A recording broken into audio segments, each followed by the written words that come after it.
Installing your Facebook pixel on your WordPress website is very easy. You won't even have to use the code directly. We're simply going to install a plugin. So once you've created your Facebook pixel, you're going to see the option here that you can add your WordPress account. You're going to click download and download the zip file to your downloads folder and then click continue.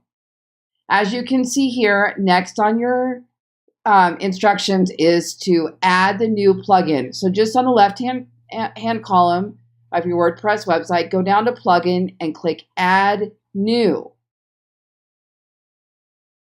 Then you're going to choose the file and install now. You're just choosing that file you just downloaded to your downloads folder. And you'll see here it starts with Facebook Pixel.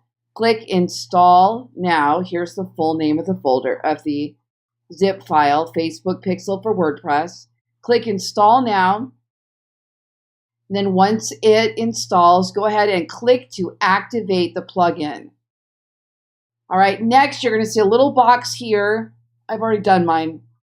You'll see a little box here that says check to see if it's working, and it'll have you type in the URL of your website. It'll quickly send traffic to your website, and then it will measure if your pixel is working correctly. That is all you have to do now. That pixel is now activated on all of the pages of that particular WordPress website. So if you're going to send any ads to your WordPress website, you're now able to measure from there. Now, if you're going to use a different type of landing page software or something else, you're going to need to have a different Facebook pixel. But this is how we're going to do this and send them all to that particular website.